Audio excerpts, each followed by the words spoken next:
എല്ലാ കുട്ടികൾക്കും Mithun's chemistry class റൂമിലേക്ക് സ്വാഗതം. നമ്മൾ ഇന്ന് തൊട്ട് ഒരു സ്പെഷ്യൽ വീഡിയോ സീരീസ് തന്നെ സ്റ്റാർട്ട് ചെയ്യുവാണ്. നമ്മുടെ +1 ഇതുവരെ ഒരു ക്വസ്റ്റ്യൻ പോലും പഠിക്കാത്ത കുട്ടികൾക്കും ഫുൾ മാർക്ക് കിട്ടുന്ന രീതിയിലുള്ള സൂപ്പർ ക്വസ്റ്റ്യൻ സീരീസ് നമ്മൾ സ്റ്റാർട്ട് ചെയ്യുവാണ്. സീരീസ് സ്റ്റാർട്ട് ചെയ്യുന്നതിന് മുമ്പ് തന്നെ വളരെ പ്രധാനപ്പെട്ട ഒരു കാര്യം പറയട്ടെ, മാക്സിമം നിങ്ങൾ ഫ്രണ്ട്സിലേക്കും ഫ്രണ്ട്സ് ഗ്രൂപ്പുകളിലേക്കും എല്ലാം ഇത് ഷെയർ ചെയ്യുക. കേരളത്തിലുള്ള എല്ലാ +1 കുട്ടികൾക്കും ഇത് പ്രയോജനപ്പെടുന്ന രീതിയിൽ ഞാൻ എടുത്തു തരാം. അത് നിങ്ങൾ ബാക്കിയുള്ള കുട്ടികളിലേക്ക് എത്തിക്കേണ്ടത് നിങ്ങളാണ്. മാക്സിമം ഷെയർ ചെയ്യുക, മാക്സിമം സപ്പോർട്ട് ചെയ്യുക. ഇനി നമ്മൾ ഒത്തിരി കാര്യങ്ങൾ പറയുന്നില്ല.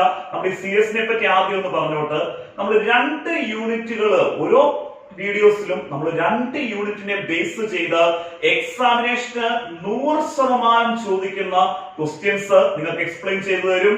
ആ ക്വസ്റ്റ്യൻസ് തന്നെ പഠിച്ചാലും നിങ്ങൾക്ക് ഫുൾ മാർക്ക് എക്സാമിനേഷന് ഉറപ്പാണ്.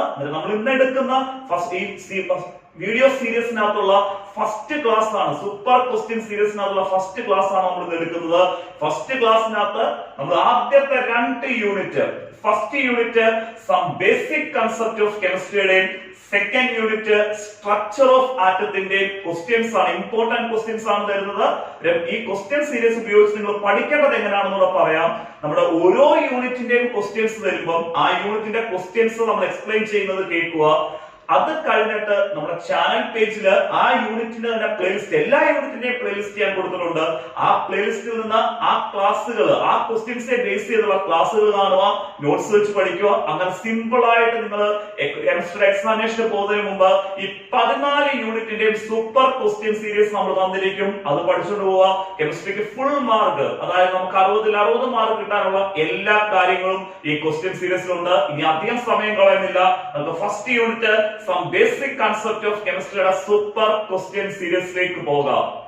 ഫസ്റ്റ് യൂണിറ്റ് ആയിട്ടുള്ള some basic concept of chemistryയുടെ ഇമ്പോർട്ടന്റ് ആയിട്ടുള്ള ക്വസ്റ്റ്യൻസ്, എക്സാമിനേഷന് വരുന്ന ഇമ്പോർട്ടന്റ് ക്വസ്റ്റ്യൻസ് നമുക്ക് ഡിസ്കസ് ചെയ്യാം. ഫസ്റ്റ് യൂണിറ്റ് വളരെ കുറച്ച് ഫോക്കസ് ഏരിയ മാത്രമുള്ള ഒരു യൂണിറ്റ് ആണ് ഫസ്റ്റ് യൂണിറ്റ്. ഫസ്റ്റ് യൂണിറ്റിനകത്ത് ഫോക്കസ് ഏരിയ കുറവാണെങ്കിൽ പോലും നമുക്ക് ഒരു 6 മാർക്ക് തൊട്ട് 7 മാർക്ക് വരെ സിമ്പിൾ ആയിട്ട് മേടിക്കാൻ പറ്റുന്ന ഒരു യൂണിറ്റ് ആണ് ഫസ്റ്റ് യൂണിറ്റ്. ഈ പറയുന്ന ക്വസ്റ്റ്യൻസ് എല്ലാം അതേപോലെ തന്നെ അങ്ങ് പഠിക്കുക. നമുക്ക് ഓരോ ക്വസ്റ്റ്യൻ എടുത്ത് എക്സ്പ്ലെയിൻ ചെയ്യാം. ഫസ്റ്റ് ക്വസ്റ്റ്യൻ ഡയറക്റ്റ് ക്വസ്റ്റ്യൻ ആണ്. State law of definite proportion. Law of definite proportion എന്ത് ചെയ്യാനാണ്? സ്റ്റേറ്റ് ചെയ്യാൻ. സ്റ്റേറ്റ്മെന്റ് പഠിക്കുമ്പോൾ എക്സാമ്പിളും പഠിക്കണം, അതേപോലെ ആ ലോ ഇൻട്രൊഡ്യൂസ് ചെയ്ത സയന്റിസ്റ്റിന്റെ പേരും അറിയണം. അതായത് ഫസ്റ്റ് ഡയറക്റ്റ് ക്വസ്റ്റ്യൻ ആയിരുന്നു state law of definite proportion. Second question അതേപോലെ ഡയറക്റ്റ് ക്വസ്റ്റ്യൻ ആണ്, വളരെ ഇമ്പോർട്ടന്റ് ആയിട്ടുള്ള ക്വസ്റ്റ്യൻ ആണ്. State law of multiple proportions. Law of multiple proportions state ചെയ്യുക. ഇവിടെ സ്റ്റേറ്റ്മെന്റിനോടൊപ്പം തന്നെ അതിന്റെ എക്സാമ്പിളും അത് ഇൻട്രൊഡ്യൂസ് ചെയ്ത സയന്റിസ്റ്റിന്റെ പേരും അറിയണം. ലോ ഓഫ് മൾട്ടിപ്പിൾ പ്രൊപ്പോർഷൻ വളരെ ഇമ്പോർട്ടന്റ് ആയിട്ടുള്ള ഒരു ലോയാണ്. ആദ്യത്തെ 2 എണ്ണം നമുക്ക് ഡയറക്റ്റ് ക്വസ്റ്റ്യൻ ആണ്. State law of definite proportion, state law of multiple proportion. ഈ 2 ലോയുടെയും സ്റ്റേറ്റ്മെന്റ് പഠിക്കാതെ എക്സാമിനേഷന് പോകരുത്. അടുത്ത മൂന്നാമത്തെ ക്വസ്റ്റ്യന്, മൂന്നാമത്തെ 4ാമത്തെ ക്വസ്റ്റ്യന് നമുക്ക് ഈ ലോ ഓഫ് മൾട്ടിപ്പിൾ പ്രൊപ്പോർഷനെ ബേസ് ചെയ്തുള്ള ആപ്ലിക്കേഷൻ ക്വസ്റ്റ്യൻസ്. നമുക്ക് മൂന്നാമത്തെ ക്വസ്റ്റ്യൻ എടുത്ത് എക്സ്പ്ലെയിൻ ചെയ്യാം. Hydrogen and oxygen, hydrogen and oxygen combine to form H2O. H2O എന്ന് പറഞ്ഞ വാട്ടർ ആണ്. ആൻഡ് H2O2 എന്ന് പറയുന്നത് ഹൈഡ്രജൻ പെറോക്സൈഡ് ആണ്. ഹൈഡ്രജനും ഓക്സിജനും കൂടെ കമ്പൈൻ ചെയ്ത് വാട്ടറും ഹൈഡ്രജൻ പെറോക്സൈഡും എന്ത് ചെയ്യുന്നു? ഫോം ചെയ്യുന്നു. Which law of chemical combination is illustrated? ഇവിടെ ഏത് ലോ ഓഫ് കെമിക്കൽ കോമ്പിനേഷൻ ആണ് ഇലുസ്ട്രേറ്റഡ് ചെയ്തതെന്ന് ചോദിക്കുന്നത്. ഒരു ലോ ഓഫ് മൾട്ടിപ്പിൾ പ്രൊപ്പോർഷന്റെ ക്വസ്റ്റ്യൻസ് നമുക്ക് എളുപ്പം മനസ്സിലാക്കാൻ പറ്റും. ഒന്നീ 2 കോമ്പൗണ്ട് തരും, അല്ലെങ്കിൽ 3 കോമ്പൗണ്ട്, അല്ലെങ്കിൽ 4 കോമ്പൗണ്ട്, എത്ര കോമ്പൗണ്ട് വേണമെങ്കിലും തരാം. പക്ഷെ നിങ്ങൾക്ക് മിക്കവാറും തരുന്ന ഒന്നീ 2 കോമ്പൗണ്ട് അല്ലെങ്കിൽ 3 കോമ്പൗണ്ട് ആയിരിക്കും.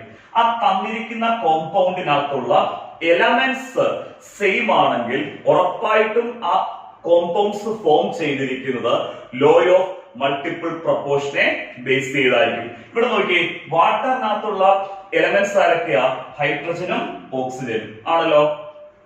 H2O2 ഹൈഡ്രജൻ പെറോക്സൈഡിനകത്തുള്ള എലമെന്റ്സ് ആരാ? ഹൈഡ്രജനും ഓക്സിജനും. ഈ രണ്ട് കോമ്പൗണ്ടിനകത്തെ എലമെന്റ്സ് സെയിം തന്നെ, ഹൈഡ്രജനും ഓക്സിജനും ആണല്ലോ. അങ്ങനെയാണെങ്കിൽ ഈ രണ്ട് കോമ്പൗണ്ടിനകത്ത് എലമെന്റ്സ് സെയിം ആയതുകൊണ്ട് തന്നെ നമുക്ക് കണ്ണടച്ചെഴുതാം ഈ എലമെന്റ്സ് ഫോം ചെയ്തിരിക്കുന്നത്, ഈ രണ്ട് കോമ്പൗണ്ട്സ് ഫോം ചെയ്തിരിക്കുന്നത് ഏത് ലോയെ ബേസ് ചെയ്താണ്? ലോ ഓഫ് മൾട്ടിപ്പിൾ പ്രൊപ്പോർഷനെ ബേസ് ചെയ്താണെന്നുള്ളത് ക്ലിയർ ആയല്ലോ. Which law of chemical combination is illustrated എന്ന് വെച്ചാൽ കണ്ണടച്ച് എഴുതിക്കണം. ലോ ഓഫ് എന്ത് പ്രൊപ്പോർഷൻ ആണ്? മൾട്ടിപ്പിൾ പ്രൊപ്പോർഷൻ എന്നുള്ളത് ക്ലിയർ ആയി. ഈ നാലാമത്തെ ക്വസ്റ്റ്യനും ലോ ഓഫ് മൾട്ടിപ്പിൾ പ്രൊപ്പോർഷനെ ബേസ് ചെയ്തുള്ള ഒരു ആപ്ലിക്കേഷൻ ക്വസ്റ്റ്യൻ ആണ്. Name the law of chemical combination is illustrated by the pair of compounds CO and CO2. അവരൊരു പെയർ കോമ്പൗണ്ട് തന്നു. ഏതൊക്കെയാ? CO യും CO2. ഈ രണ്ട് കോമ്പൗണ്ട്സ് ഫോം ചെയ്തിരിക്കുന്നത് ഏത് ലോയെ ബേസ് ചെയ്താണ്? നമുക്കറിയാം ഏത് ലോ ഓഫ് കെമിക്കൽ കോമ്പിനേഷനെ ബേസ് ചെയ്താണെന്ന്. ഇവിടെ രണ്ട് കോമ്പൗണ്ട് തന്നു. CO carbon monoxide, CO2 carbon dioxide. ഈ രണ്ട് കോമ്പൗണ്ടിനകത്തുള്ള എലമെന്റ്സും സെയിം തന്നെ ആണല്ലോ. COയ്ക്കകത്തുള്ള എലമെന്റ്സ് ആരൊക്കെയാ? കാർബണും ഓക്സിജനും ആണ്. CO2-നകത്തുള്ള എലമെന്റ്സ് ആരൊക്കെയാ? കാർബണും ഓക്സിജനും. ഈ രണ്ട് കോമ്പൗണ്ട്സിനകത്തുള്ള എലമെന്റ്സ് സെയിം തന്നെ, കാർബണും ആര് തന്നെ? ഓക്സിജനും. ഇവിടെയും കാർബണും ഓക്സിജനും, ഇവിടെയും കാർബണും ഓക്സിജനും. അങ്ങനെ രണ്ട് കോമ്പൗണ്ടിനകത്തുള്ള എലമെന്റ്സ് സെയിം ആണെങ്കിൽ കണ്ണടച്ച് എഴുതിക്കോണം അത് ഏത് ലോ അനുസരിച്ചാണ്? ലോ ഓഫ് മൾട്ടിപ്പിൾ പ്രൊപ്പോർഷൻ അനുസരിച്ചാണ്. ഇപ്പൊ 1 മാർക്ക് ആണ് law of multiple proportion, 2 mark ഒക്കെ ആണെങ്കിൽ ലോ ഓഫ് മൾട്ടിപ്പിൾ പ്രൊപ്പോർഷൻ സ്റ്റേറ്റ്മെന്റും കൂടെ അല്ല അടിപൊളിയായിട്ട് അങ്ങ് എഴുതിയേക്കണം. 4 ക്വസ്റ്റ്യൻ ക്ലിയർ ആയി. എന്തെങ്കിലും ബുദ്ധിമുട്ടുണ്ടെങ്കിൽ 4 ക്വസ്റ്റ്യൻ പഠിക്കാൻ അങ്ങനെ ഇങ്ങനെ ഓരോ ക്വസ്റ്റ്യനും എടുത്ത് ഇനിയുള്ള ബാക്കിയുള്ള സമയത്ത് നല്ല രീതിയിൽ നിങ്ങൾ കഷ്ടപ്പെടണം. ഇനിയുള്ള സമയത്ത് പോലും നമ്മൾ ഈ പറയുന്ന ക്വസ്റ്റ്യൻസ് നിങ്ങൾ വൃത്തിയായിട്ട് പഠിച്ചുകൊണ്ട് പോവുകയാണെങ്കിൽ തന്നെ കെമിസ്ട്രി A+ അല്ല ഫുൾ മാർക്ക് സിമ്പിൾ ആയിട്ട് ഞാൻ പഠിപ്പിച്ചു തരാം. ശ്രദ്ധിച്ചിരിക്കുക. അടുത്ത 5ാമത്തെ ക്വസ്റ്റ്യൻ ആണ് what is atomic mass unit? എന്താണ് അറ്റോമിക് മാസ് യൂണിറ്റ് എന്ന് ചോദിക്കാം, അല്ലെങ്കിൽ വാട്ട് ഈസ് AMU എന്ന് ചോദിക്കാം. അറ്റോമിക് മാസ് യൂണിറ്റ് ഡെഫിനിഷൻ ഒക്കെ നമ്മുടെ ക്ലാസ്സുകളിൽ നല്ല അടിപൊളിയായിട്ട് പഠിപ്പിച്ചിട്ടുള്ളതാണ്. ഒന്നീ അറ്റോമിക് മാസ് യൂണിറ്റ് എന്ന് ചോദിക്കാം, അതല്ലെങ്കിൽ അറ്റോമിക് മാസ് യൂണിറ്റ് എന്ന് ചോദിക്കാം, അതല്ലെങ്കിൽ 1 AMU എന്നും ചോദിക്കാം. 1 അറ്റോമിക് മാസ് യൂണിറ്റ്. ഈ അറ്റോമിക് മാസ് യൂണിറ്റ് ചോദിച്ചാലോ 1 AMU ചോദിച്ചാലോ നമ്മൾ ഒരേ ഡെഫിനിഷൻ തന്നെയാണ് എഴുതേണ്ടത്. ആ രണ്ട് രീതി ക്വസ്റ്റ്യൻ വരാം. What is atomic mass unit അല്ലെ ചോദിക്കാം. ഡിഫൈൻ AMU അതല്ലെങ്കിൽ ഡിഫൈൻ 1 AMU. അറ്റോമിക് മാസ് യൂണിറ്റിന്റെ ഷോർട്ട് ഫോം, അറ്റോമിക് മാസ് യൂണിറ്റിന്റെ ഷോർട്ട് ഫോം ആണ് നമ്മൾ എന്തെന്ന് പറയുന്നത്? AMU. അന്നേരം 5ാമത്തെ question what is atomic mass unit അല്ലെ ചോദിക്കാം. Define AMU or define 1 AMU. ഇനി ആദ്യത്തെ 5 ക്വസ്റ്റ്യനും ക്ലിയർ ആയല്ലോ. 6ാമത്തെ ക്വസ്റ്റ്യൻ എക്സ്പ്ലെയിൻ ചെയ്യാം. നമുക്ക് 2 മാർക്ക് സെക്ഷനിലൊക്കെ റിപ്പീറ്റഡ് ആയിട്ട് ചോദിക്കുന്ന ഒരു ക്വസ്റ്റ്യൻ ആണ് 6ാമത്തെ ക്വസ്റ്റ്യൻ. ഡിഫൈൻ 1 മോൾ. 1 മോള് ഡിഫൈൻ ചെയ്യുക. 1 മോളിന്റെ ഡെഫിനിഷൻ പഠിച്ചു വെക്കണം, വളരെ ഇമ്പോർട്ടന്റ്. 7ാമത്തെയും 8ാമത്തെയും ക്വസ്റ്റ്യൻ എന്ന് പറയുന്നത് നമുക്ക് ഏറ്റവും പേടിയുള്ള ഒരു പ്രോബ്ലം സെക്ഷൻ ആണ് മോൾ കൺസെപ്റ്റിന്റെ പ്രോബ്ലം സെക്ഷൻ. ആ മോൾ കൺസെപ്റ്റിന്റെ പ്രോബ്ലം സെക്ഷനിൽ നിന്ന് നിങ്ങൾ ഈ 2 ക്വസ്റ്റ്യൻ, ഞാനിപ്പം പറയുന്ന ഈ 2 ക്വസ്റ്റ്യൻ പഠിച്ചു വെക്കുക. നിങ്ങൾക്ക് ഈ സെയിം ക്വസ്റ്റ്യൻ തന്നെ കിട്ടാനുള്ള ചാൻസ് 95% മുകളില്ല. അതല്ലാതെ മറ്റൊരു ക്വസ്റ്റ്യൻ മാറി വന്നെന്ന് പറഞ്ഞാലും ഈ ക്വസ്റ്റ്യൻ നിങ്ങൾക്ക് ചെയ്യാൻ അറിയാമെങ്കിൽ സിമ്പിൾ ആയിട്ട് നിങ്ങൾക്ക് ആ മാറി വന്ന ക്വസ്റ്റ്യനും ചെയ്യാൻ പറ്റും. നമ്മുടെ 7ാമത്തെ ക്വസ്റ്റ്യൻ എന്ന് പറയുന്നത് calculate the number of molecules. Calculate the number of molecules present in 1 gram N2 and 1 gram CO2. 1 gram N2 നാത്തെ 1 gram CO2 നാത്തെ നമ്പർ ഓഫ് മോളിക്യൂൾസിന്റെ എണ്ണം കണ്ടുപിടിക്കുക. അവരുടെ മോളിക്യൂൾസിന്റെ മാസ് ഇൻ ഗ്രാം തന്നു. മാസ് ഇൻ ഗ്രാമിൽ നിന്ന് മോളിക്യൂൾസിന്റെ നമ്പർ ഓഫ് മോൾസ് കാണാം, നമ്പർ ഓഫ് മോൾസിൽ നിന്ന് നമ്പർ ഓഫ് മോളിക്യൂൾസ് കാണാം. ഈ സെയിം ക്വസ്റ്റ്യൻ നമ്മൾ ചെയ്യിപ്പിച്ചിട്ടുണ്ട്. 1 gram N2ന്റെയും 1 gram CO2 number of molecules കാണാനുള്ളത്. ഈ ക്വസ്റ്റ്യൻസ് എല്ലാം നമ്മുടെ ഫസ്റ്റ് യൂണിറ്റിന്റെ ക്ലാസ്സുകളുടെ പ്ലേലിസ്റ്റിൽ കിടപ്പുണ്ട്. ആ പ്ലേലിസ്റ്റ് വെച്ച് എന്തെങ്കിലും സംശയം ഉണ്ടെങ്കിൽ നിങ്ങൾ ക്ലാസ്സുകൾ ഒന്നുകൂടെ കാണാം. അതേപോലെ തന്നെ ഒരു ക്വസ്റ്റ്യനും കൂടെ നിങ്ങൾ മോൾ കൺസെപ്റ്റിൽ നിന്ന് പഠിക്കണം. എത്രയോ ക്വസ്റ്റ്യൻസ് മോൾ കൺസെപ്റ്റിലുണ്ട്. 2 ക്വസ്റ്റ്യൻ ആണ് കൂടെ ഞാൻ പഠിക്കാൻ പറയുന്നത്. ആ 2 ക്വസ്റ്റ്യൻ പഠിച്ചുകൊണ്ട് എക്സാമിനേഷൻ പോവുള്ളൂ. ഈ 2 ക്വസ്റ്റ്യനും നമുക്ക് എക്സാമിനേഷൻ 2 മാർക്ക് അല്ലെങ്കിൽ 3 മാർക്ക് സെക്ഷനിൽ നമുക്ക് സിമ്പിൾ ആയിട്ട് കിട്ടുന്ന പ്രോബ്ലംസ് ആണ്. അടുത്ത ക്വസ്റ്റ്യൻ ആണ് calculate the number of atoms. Calculate the number of atoms present in 52 gram of helium. Calculate the number of atoms present in 52 gram of helium and 52 moles of argon. 52 gram of ഹീലിയത്തിനകത്തെയും 52 moles of argon-നകത്തെയും എന്ത് കണ്ടുപിടിക്കുക? Number of atoms കണ്ടുപിടിക്കുക. ഈ questions നമ്മൾ ചെയ്യിപ്പിച്ചിട്ടുണ്ട്. ഈ ഏഴാമത്തെയും എട്ടാമത്തെയും question വേണം നമ്മളിപ്പം പറഞ്ഞത് മോൾ കൺസെപ്റ്റിൽ നിന്ന് പഠിച്ചു വരാൻ. മറക്കരുത്, രണ്ട് ക്വസ്റ്റ്യനേ ഉള്ളൂ, അത് ഇന്ന് തന്നെ അങ്ങ് പഠിച്ചേക്കണം. അടുത്തത് നമുക്ക് ഈ ഡിഫൈൻ 1 മോൾ ചോദിച്ചില്ലെങ്കിൽ ഒന്നേ ഡിഫൈൻ 1 മോൾ ചോദിക്കാം, അതല്ലെങ്കിൽ നമുക്ക് ചോദിക്കാൻ പറ്റുന്ന ഒരു ക്വസ്റ്റ്യൻ ആണ് define limiting reagent of A reaction. ഒരു റിയാക്ഷന്റെ ലിമിറ്റിംഗ് റിയേജന്റ് എന്ത് ചെയ്യാനാണ്? ഡിഫൈൻ ചെയ്യാൻ. ഈ രണ്ട് ക്വസ്റ്റ്യനും കൂടെ നമുക്ക് ഈ രണ്ട് ക്വസ്റ്റ്യനും മാറി മാറി ചോദിച്ചത്. ഒരു വർഷം ഡിഫൈൻ 1 മോൾ ചോദിക്കുവാണെങ്കിൽ അടുത്ത വർഷം define limiting reagent of A reaction ചോദിക്കാം. ക്ലിയർ ആയല്ലോ? അതായത് ഇതിന്റെ രണ്ടിന്റെ ഡെഫിനിഷൻ പഠിക്കണം. പിന്നെ നമ്മുടെ ഫസ്റ്റ് യൂണിറ്റിന്റെ സൂപ്പർ ക്വസ്റ്റ്യൻ സീരീസിന്റെ ലാസ്റ്റ് ക്വസ്റ്റ്യൻ ആണ് ലിമിറ്റിംഗ് റിയേജന്റിന്റെ പ്രോബ്ലംസ്. മൂന്നേ പ്രോബ്ലംസേ നമ്മൾ ചെയ്യിപ്പിച്ചിട്ടുള്ളൂ. അതുകൊണ്ട് പ്ലേലിസ്റ്റിൽ സെപ്പറേറ്റ് ആയിട്ട് ലിമിറ്റിംഗ് റിയേജന്റ് പ്രോബ്ലംസ് ചെയ്യിപ്പിച്ച ക്ലാസ് ഉണ്ട്. മൂന്നാമത്തെ ക്ലാസ് നമ്മൾ 3 ക്ലാസ് ആണ് ഫസ്റ്റ് യൂണിറ്റ് പ്ലേലിസ്റ്റിനകത്ത് ഉള്ളത്. അതിനകത്ത് സെക്കൻഡ് ക്ലാസ്സിലാണ് നമ്മൾ മോൾ കൺസെപ്റ്റ് എന്നുള്ള ഈ പ്രോബ്ലംസ് വർക്ക്ഔട്ട് ചെയ്തേക്കുന്നത്. തേർഡ് ക്ലാസ്സിൽ ലിമിറ്റിംഗ് റിയേജന്റിന്റെ 3 പ്രോബ്ലംസ്, ആ 3 പ്രോബ്ലംസ് ചെയ്താൽ മതി. നമ്പർ പോലും മാറാതെ ആ 3 പ്രോബ്ലംസിനകത്ത് ചോദിക്കുകയാണെങ്കിൽ ഒരു പ്രോബ്ലം നിങ്ങൾക്ക് ഉറപ്പായിട്ടും കിട്ടും. പിന്നെ ലിമിറ്റിംഗ് റിയേജന്റ് പ്രോബ്ലംസും കൂടെ പഠിക്കുമ്പോൾ നമ്മുടെ first unit super question series കഴിഞ്ഞു. നമുക്ക് അടുത്ത unit second unit structure of ആറ്റത്തിന്റെ ക്വസ്റ്റ്യൻ സീരീസ് നോക്കാം. സെക്കൻഡ് യൂണിറ്റ് സ്ട്രക്ചർ ഓഫ് ആറ്റത്തിനകത്തുള്ള ഇമ്പോർട്ടന്റ് ക്വസ്റ്റ്യൻസ് എക്സ്പ്ലെയിൻ ചെയ്യാം. നമുക്ക് ഫസ്റ്റ് വോളിയത്തിനകത്ത് ഏറ്റവും കൂടുതൽ ഫോക്കസ് ഏരിയ ഉള്ള ഒരു യൂണിറ്റ് ആണ് second unit structure of atom. അതൊന്നും കണ്ടു പേടിക്കേണ്ട, നമ്മൾ പറയുന്ന രീതിയിൽ ഈ ക്വസ്റ്റ്യൻസ് അനുസരിച്ച് നിങ്ങൾ പഠിച്ചു പോവുക. ഈ ക്വസ്റ്റ്യൻസ് അനുസരിച്ച് നിങ്ങൾ പഠിച്ചു പോവുകയാണെങ്കിൽ ഒരുറപ്പ് എനിക്ക് തരാൻ പറ്റും, നിങ്ങൾക്ക് സെക്കൻഡ് യൂണിറ്റ് സ്ട്രക്ചർ ഓഫ് ആറ്റത്തിൽ നിന്ന് വരുന്ന മുഴുവൻ ക്വസ്റ്റ്യൻസും നല്ല സൂപ്പർ ആയിട്ട് ആൻസർ എഴുതാൻ പറ്റും. ശ്രദ്ധിച്ചിരിക്കണേ. ഫസ്റ്റ് ക്വസ്റ്റ്യൻ ആണ്, what are the important observations? What are the important observations and conclusions? What are the important observations and conclusions made by Rutherford from alpha ray scattering experiment? Alpha ray scattering എക്സ്പെരിമെന്റിൽ നിന്ന് റൂതർഫോർഡിന് കാണാൻ പറ്റിയ ഒബ്സർവേഷൻസും അതിൽ നിന്ന് മനസ്സിലാക്കാൻ പറ്റിയ കൺക്ലൂഷൻസും എഴുതുക. നമുക്കറിയാം ആൽഫാ റേ സ്കാറ്ററിംഗ് എക്സ്പെരിമെന്റ് അല്ലെങ്കിൽ ആൽഫ പാർട്ടിക്കിൾ സ്കാറ്ററിംഗ് എക്സ്പെരിമെന്റിന് 3 ഒബ്സർവേഷനും ഉണ്ട്, 3 കൺക്ലൂഷനും ഉണ്ട്. അന്നേരം 6 പോയിന്റ് എഴുതണം. നമ്മൾ ഇങ്ങനെ ഒരു ക്വസ്റ്റ്യൻ വരുവാണെങ്കിൽ 3 ഒബ്സർവേഷനും എഴുതണം, അതിന് കറസ്പോണ്ടിങ് ആയിട്ട് 3 കൺക്ലൂഷനും എഴുതുക. രണ്ടാമത്തെ ക്വസ്റ്റ്യൻ ആണ്, give the important features of Rutherford's nuclear model of atom. Rutherford's nuclear model of atomത്തിന്റെ important features. ആ important features നമ്മുടെ പ്ലേലിസ്റ്റിനകത്ത് കൊടുത്തിട്ടുണ്ട്. 5 മിനിറ്റ് കൊണ്ടാണ് നമ്മൾ റൂതർഫോർഡ്സ് ന്യൂക്ലിയർ മോഡൽ ഓഫ് ആറ്റത്തിന്റെ ഇമ്പോർട്ടന്റ് ഫീച്ചേഴ്സ് പഠിപ്പിച്ചത്. റൂതർഫോർഡ്സ് മോഡലിൽ നിന്ന് നമുക്ക് എക്സ്പെരിമെന്റിന്റെ ഒബ്സർവേഷൻ കൺക്ലൂഷൻ ചോദിക്കാം. അതേപോലെ റൂതർഫോർഡ്സ് ന്യൂക്ലിയർ മോഡൽ ഓഫ് ആറ്റത്തിന്റെ ഫീച്ചേഴ്സും ചോദിക്കാം. ആ ഫീച്ചേഴ്സ് ചോദിക്കുമ്പോൾ നിങ്ങൾ ആ റൂതർഫോർഡ്സ് മോഡലിന്റെ ഡ്രോബാക്സും കൂടെ ഒന്ന് പഠിച്ചു വെക്കുക.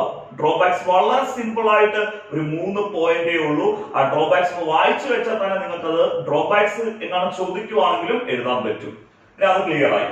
ഈ ആദ്യത്തെ 2 ക്വസ്റ്റ്യൻ ക്ലിയർ ആയല്ലോ. ഇനി മൂന്നാമത്തെ ക്വസ്റ്റ്യൻ എക്സ്പ്ലെയിൻ ചെയ്യുന്നതിന് മുമ്പ് 4ാമത്തെയും 5ാമത്തെയും ക്വസ്റ്റ്യന് എക്സ്പ്ലെയിൻ ചെയ്യാം. അതിന്റെ കാരണം നമ്മുടെ ഈ സെക്കൻഡ് യൂണിറ്റ് സ്ട്രക്ചർ ഓഫ് ആറ്റത്തിനകത്ത് നമുക്ക് 2 അറ്റോമിക് മോഡലാണ് ഉള്ളത്, റൂതർഫോർഡ്സ് മോഡലും ബോർ മോഡലും. ഈ 2 അറ്റോമിക് മോഡലിൽ നിന്ന് എന്തായാലും നിങ്ങൾക്ക് ഒരു 2 ക്വസ്റ്റ്യൻ സിമ്പിൾ ആയിട്ട് കിട്ടാനുള്ള ചാൻസ് വളരെ കൂടുതലാണ്. ഒരു ക്വസ്റ്റ്യൻ ആണെങ്കിൽ അത് 4 മാർക്ക് സെക്ഷനിലും കിട്ടും. ക്ലിയർ ആയല്ലോ? ഇപ്പൊ 2 ക്വസ്റ്റ്യൻ ആണെങ്കിൽ 2 മാർക്ക് സെക്ഷനിലായിരിക്കും വരുന്ന. 2 മാർക്ക് വെച്ച് 4 മാർക്ക് വരും. അതല്ലെങ്കിൽ 4 മാർക്ക് സിംഗിൾ ക്വസ്റ്റ്യൻ ആയിട്ട് വരും. ആ 2 അറ്റോമിക് മോഡലും പഠിക്കുക. ആദ്യത്തെ റൂതർഫോർഡ്സ് മോഡൽ, അത് കഴിഞ്ഞ് ബോർ മോഡൽ. ബോർ മോഡലിൽ നിന്ന് എങ്ങനെ ക്വസ്റ്റ്യൻ വരുന്നു എന്നുള്ള കാര്യം പറയാം. ഇപ്പോൾ 4 മാർക്ക് ക്വസ്റ്റ്യൻ ആയിട്ട് തന്നെ വരാൻ ചാൻസ് ഉള്ള ഒരു ക്വസ്റ്റ്യൻ ആണ്, give the postulates of Bohr model of hydrogen atom. Bohr model of hydrogen ആറ്റത്തിന്റെ പോസ്റ്റുലേറ്റ്സ് എഴുതാൻ ചോദിക്കാം. ബോർ മോഡൽ ഓഫ് ആറ്റം എന്ന് ചോദിച്ചാലോ Bohr model of hydrogen atom എന്ന് ചോദിച്ചാലോ നമ്മൾ ആ പഠിപ്പിച്ചിരിക്കുന്ന പോസ്റ്റ്ലേറ്റ്സ് അതേപോലെ തന്നെ നിങ്ങൾ പഠിക്കണം. പുതുതായിട്ട് ജോയിൻ ചെയ്യാൻ ഇപ്പം കാണുന്ന കുട്ടികൾ, ആദ്യമായിട്ട് നമ്മുടെ ചാനൽ കാണുന്ന കുട്ടികൾ ഒന്നും പേടിക്കണ്ട, ഇതെല്ലാം പ്ലേലിസ്റ്റ് എന്ത് ചെയ്തിട്ടുണ്ട്, കൊടുത്തിട്ടുണ്ട്. Give the postulates of Bohr model of hydrogen atom. Bohr model of hydrogen ആറ്റത്തിന്റെ പോസ്റ്റ്ലേറ്റ്സ് എഴുതുക. ഇതിനെ റിലേറ്റ് ചെയ്ത് നമുക്ക് മറ്റൊരു ക്വസ്റ്റ്യൻ ചോദിക്കാം. Give two merits and demerits. Give two merits and two demerits of Bohr model. Bohr മോഡലിന്റെ രണ്ട് മെറിറ്റും രണ്ട് ഡിമെറിറ്റും എഴുതുക. രണ്ട് മെറിറ്റും രണ്ട് ഡിമെറിറ്റും എന്ന് പറഞ്ഞാൽ നിങ്ങൾ ഒരു 3 മെറിറ്റ് പഠിച്ചു വെക്കണം, 3 ഡിമെറിറ്റും പഠിച്ചു വെക്കണം. ആ 3 പഠിച്ചാലേ നമുക്ക് ആ സമയം 2 വെച്ച് എന്ത് ചെയ്യത്തുള്ളൂ, കിട്ടത്തുള്ളൂ. പിന്നെ ബോർ മോഡൽ ഓഫ് ഹൈഡ്രജൻ ആറ്റത്തിന്റെ പോസ്റ്റ്ലേറ്റ്സ് വളരെ ഇമ്പോർട്ടന്റ് ആണ്. അതുപോലെ തന്നെ ബോർ മോഡലിന്റെ രണ്ട് മെറിറ്റും ഡിമെറിറ്റും. ഡിമെറിറ്റിന് പകരം ചിലപ്പോൾ ലിമിറ്റേഷൻസ് ഒന്നും ചോദിക്കാം. ക്ലിയർ ആയല്ലോ? നമുക്ക് ആദ്യമേ സെക്കൻഡ് യൂണിറ്റിൽ നിന്ന് 2 അറ്റോമിക് മോഡൽ, ആദ്യം ബോർ മോഡൽ അങ്ങ് പഠിക്കുക, അതിന് റുദർഫോർഡ് മോഡലും അങ്ങ് പഠിക്കുക. അന്നേരം തന്നെ നമുക്ക് 4 മാർക്ക് അവിടുന്ന് ഉറപ്പിക്കാം. 4 മാർക്ക് ഏറ്റവും മിനിമം, അതിന് മുകളിൽ നമുക്ക് കിട്ടാനുള്ള ചാൻസ് ഉണ്ട്, കാരണം ഡബിൾ ക്വസ്റ്റ്യൻസ് വരുന്നതുകൊണ്ട്. അതേപോലെ തന്നെ നമുക്ക് ഇമ്പോർട്ടന്റ് ആയിട്ട് ചോദിക്കാൻ പറ്റുന്ന ഒരു സിമ്പിൾ ആയിട്ടുള്ള സെക്ഷൻ ആണ് photo electric effect. Photo electric effect എന്ന ക്വസ്റ്റ്യൻ വരുന്നതാണ്. Explain photo electric effect. എന്ത് എക്സ്പ്ലെയിൻ ചെയ്യാനാണ്? ഫോട്ടോ ഇലക്ട്രിക് എഫക്ട് എക്സ്പ്ലെയിൻ ചെയ്യുക. ആ ഫോട്ടോ ഇലക്ട്രിക് എഫക്ട് എക്സ്പ്ലെയിൻ ചെയ്യുന്നതിനോടൊപ്പം തന്നെ നമുക്ക് ഒരു ക്വസ്റ്റ്യൻ കൂടെ ചോദിക്കാം. Give the important results. Give the important results observed regarding photo electric effect. Photo electric എഫക്റ്റിനകത്ത് നമുക്ക് കാണാൻ പറ്റിയ ഇമ്പോർട്ടന്റ് റിസൾട്ട്സ് എഴുതുക. അങ്ങനെ എക്സ്പ്ലെയിൻ ഫോട്ടോ ഇലക്ട്രിക് എഫക്ട്. അതേപോലെ give the important results observed regarding photo electric effect. Photo electric effect ഞാൻ പഠിപ്പിച്ച സമയത്ത് ഒരു 3 ഇമ്പോർട്ടന്റ് റിസൾട്ട്സ് കൊടുത്തിട്ടുണ്ട്.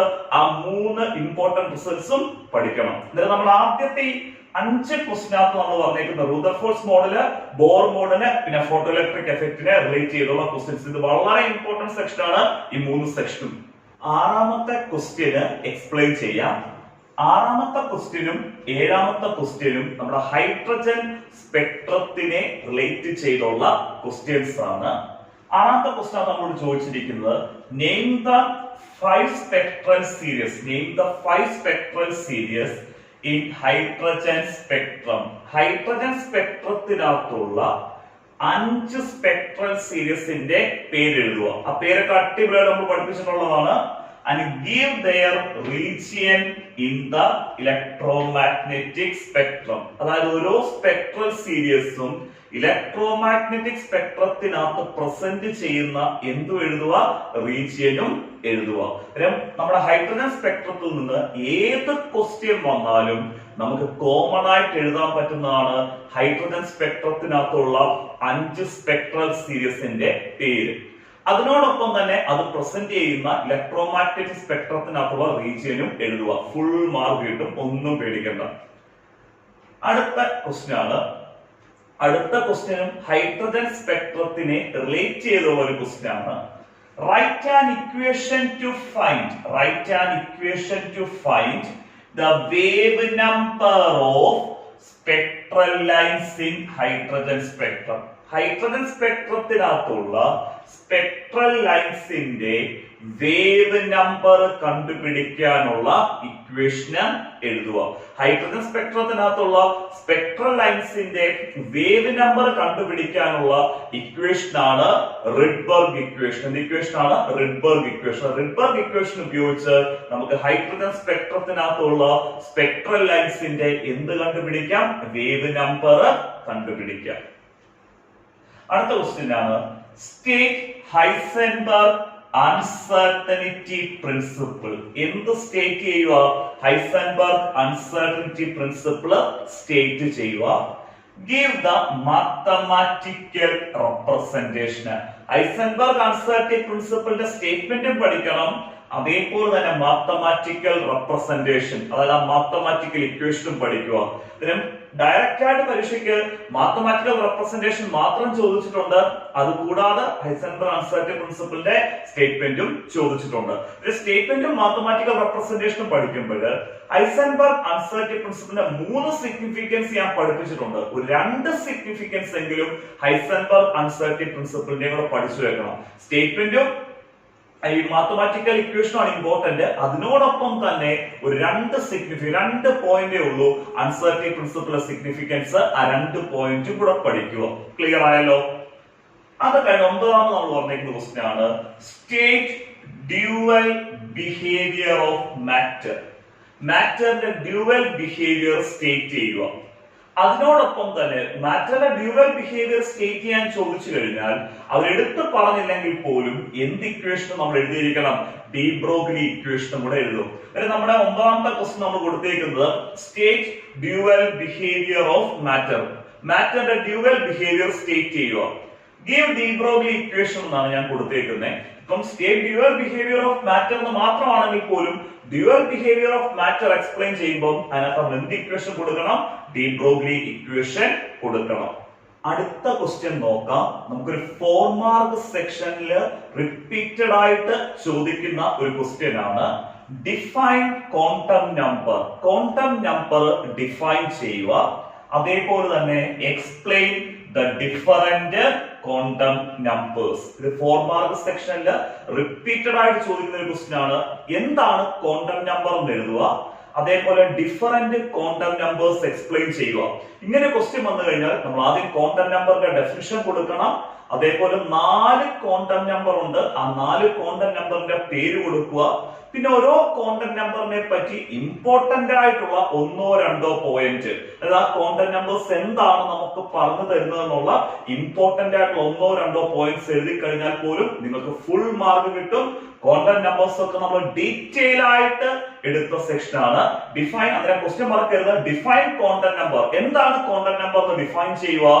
And explain the different quantum numbers. 4 quantum നമ്പറിന്റെ പേര് എഴുതിയിട്ട് ഓരോ ക്വാണ്ടം നമ്പറിനെ പറ്റി ഇമ്പോർട്ടന്റ് ആയിട്ടുള്ള 1-2 പോയിന്റ് പഠിച്ചു വെക്കണം. ഈ ഒരു ക്വസ്റ്റ്യൻ പഠിക്കുമ്പോൾ തന്നെ ക്വാണ്ടം നമ്പറിൽ നിന്നുള്ള ആപ്ലിക്കേഷൻ ക്വസ്റ്റ്യൻസും പഠിച്ചോണം. ക്വാണ്ടം നമ്പറിൽ നിന്നുള്ള ആപ്ലിക്കേഷൻ ക്വസ്റ്റ്യൻസ് ഒക്കെ സിമ്പിൾ ആയിട്ട് ഞാൻ ചെയ്യിപ്പിച്ചിട്ടുള്ളത് ആ ക്വാണ്ടം നമ്പറിനെ ബേസ് ചെയ്തുള്ള ആപ്ലിക്കേഷൻ ക്വസ്റ്റ്യൻസും നോക്കുക. ഇമ്പോർട്ടന്റ് ക്വസ്റ്റ്യൻ പഠിക്കാതിരിക്കരുത്. അതേപോലെ തന്നെ നമുക്ക് 2 മാർക്കിന് ചോദിക്കാൻ പറ്റുന്ന ഒരു ക്വസ്റ്റ്യൻ ആണ് state Hund's rule of maximum multiplicity. Hund's rule of maximum മൾട്ടിപ്ലിസിറ്റിയുടെ സ്റ്റേറ്റ്മെന്റ് പഠിക്കാതെ പോകരുത്. 2 മാർക്ക് സെക്ഷനിൽ റിപ്പീറ്റഡ് ആയിട്ട് വരുന്നതാണ് state Hund's rule of maximum multiplicity. അതേപോലെ നമുക്കൊരു സ്റ്റേറ്റ്മെന്റ് ചോദിക്കാവുന്നതാണ് സ്റ്റേറ്റ് പോളീസ് എക്സ്ക്ലൂഷൻ പ്രിൻസിപ്പിൾ. നമുക്ക് 3 റൂളാണ് നമുക്ക് ലാസ്റ്റിലത്തെ ഫോക്കസ് ഏരിയക്കകത്ത് വരുന്നത്. Hund's rule of maximum multiplicity, Pauli's exclusion principle, Aufbau principle. ഈ 3 റൂളിനകത്ത് ഏറ്റവും കൂടുതൽ ചാൻസ് ഉള്ള റൂൾ എന്ന് പറയുന്നത് ഹാൻസ് റൂൾ ഓഫ് മാക്സിമം മൾട്ടിപ്ലിസിറ്റിയും പോളീസ് എക്സ്ക്ലൂഷൻ പ്രിൻസിപ്പിളും. ഇത് രണ്ടും ആദ്യം പഠിക്കുക. പിന്നെ ഓഫ് പ്രിൻസിപ്പിള് നമുക്കിപ്പോ ഫോക്കസ് ഏരിയ ആണ്. അതുകൊണ്ട് തന്നെ നിങ്ങൾ ഒന്ന് വായിച്ചു വെച്ചാൽ പോലും നിങ്ങൾക്ക് ഓഫ് പ്രിൻസിപ്പിൾ എന്ത് ചെയ്യാൻ പറ്റും? എഴുതാൻ പറ്റും. ഓഫ് പ്രിൻസിപ്പിൾ ആയിട്ട് കളയണ്ട. അതും കൂടെ എന്ത് ചെയ്യുക? പഠിക്കുക. ഹാൻസ് റൂൾ ഓഫ് മാക്സിമം മൾട്ടിപ്ലിസിറ്റിയുടെ സ്റ്റേറ്റ്മെന്റ് പഠിക്കണം. പോളീസ് എക്സ്ക്ലൂഷൻ പ്രിൻസിപ്പിളിന്റെ സ്റ്റേറ്റ്മെന്റ് പഠിക്കണം. അത് കഴിഞ്ഞ് ഓഫ് പ്രിൻസിപ്പിൾ ഒന്ന് വായിക്കുക. വായിച്ചു വെച്ച് നമ്മുടെ ക്ലാസ് കണ്ടൊന്ന് വായിച്ചു വെച്ച് കഴിഞ്ഞാൽ തന്നെ അല്ല അടിപൊളിയായിട്ട് നമുക്ക് എഴുതാൻ പറ്റും. ക്വാണ്ടം നമ്പേഴ്സിനെ പറ്റിയുള്ള ക്വസ്റ്റ്യൻ പറഞ്ഞു. ഹാൻസ് റൂളും പോളീസും ഓഫ് പ്രിൻസിപ്പിളും ഡയറക്റ്റ് ക്വസ്റ്റ്യൻ ആയിരിക്കും. ആ 3 റൂളും പഠിക്കുക. ഏറ്റവും ഇമ്പോർട്ടന്റ് ഹാൻസ് റൂളിനും പോളീസ് എക്സ്ക്ലൂഷൻ പ്രിൻസിപ്പിളിനും കൊടുക്കുക. നമ്മൾ ലാസ്റ്റ് പറയുന്നത് 100% ഷുവർ ആയിട്ടുള്ള ക്വസ്റ്റ്യൻ. 100% അല്ല, 200% ഷുവർ. പഠിച്ചോണം. Write the subshell electronic configuration of copper and chromium. കോപ്പറിന്റെയും ക്രോമിയത്തിന്റെയും സബ്ഷെൽ ഇലക്ട്രോണിക് കോൺഫിഗറേഷൻ എഴുതുക. Give reason for the extra stability. കോപ്പറിന്റെയും ക്രോമിയത്തിന്റെയും സബ്ഷെൽ ഇലക്ട്രോണിക് കോൺഫിഗറേഷൻ എഴുതിയിട്ട് ആ കോപ്പറിന്റെയും ക്രോമിയത്തിന്റെയും സബ്ഷെൽ ഇലക്ട്രോണിക് കോൺഫിഗറേഷന് എക്സ്ട്രാ സ്റ്റെബിലിറ്റി എന്തുകൊണ്ടാണ് കോപ്പറിനും ക്രോമിയത്തിനും കിട്ടുന്നത് എന്നുള്ള കാര്യം എഴുതണം. പിന്നെ കോപ്പറിന്റെയും ക്രോമിയത്തിന്റെ സബ്ഷൽ ഇലക്ട്രോണിക് കോൺഫിഗറേഷൻ എഴുതണം. അതേപോലെ തന്നെ കോപ്പറിനും ക്രോമിയത്തിനും എക്സ്ട്രാ സ്റ്റെബിലിറ്റി കിട്ടാനുള്ള റീസണും എഴുതുക, പഠിച്ചോണം. ഇത്രയും ക്വസ്റ്റ്യൻസ് നമ്മൾ സെക്കൻഡ് യൂണിറ്റിൽ നിന്ന് പഠിക്കണം. അതായത് ഫസ്റ്റ് യൂണിറ്റിന്റെയും സെക്കൻഡ് യൂണിറ്റിന്റെയും ഇമ്പോർട്ടന്റ് ആയിട്ടുള്ള ക്വസ്റ്റ്യൻസ് എക്സ്പ്ലെയിൻ ചെയ്തിട്ടുണ്ട്. അത് എക്സ്പ്ലെയിൻ ചെയ്യുമ്പോൾ തന്നെ നിങ്ങൾക്ക് ആ 2 യൂണിറ്റിന്റെ ഒരു റിവിഷൻ കിട്ടുന്ന രീതിയിലാണ് നമ്മൾ എക്സ്പ്ലെയിൻ ചെയ്തിരിക്കുന്നത്. പിന്നെ അടുത്ത 2 യൂണിറ്റിന്റെ ക്വസ്റ്റ്യൻസ് അടുത്ത് തന്നെ വളരെ പെട്ടെന്ന് തന്നെ നമ്മൾ അപ്ലോഡ് ചെയ്യുന്നതായിരിക്കും. ഇത് മാക്സിമം നിങ്ങളുടെ ഫ്രണ്ട്സിലേക്കും ഫ്രണ്ട്സ് ഗ്രൂപ്പുകളിലേക്കും എല്ലാം ഷെയർ ചെയ്ത് കൊടുക്കുക. അടുത്ത ക്വസ്റ്റ്യൻ സീരിയസ് ആയിട്ട് കാണാം. ഓക്കെ.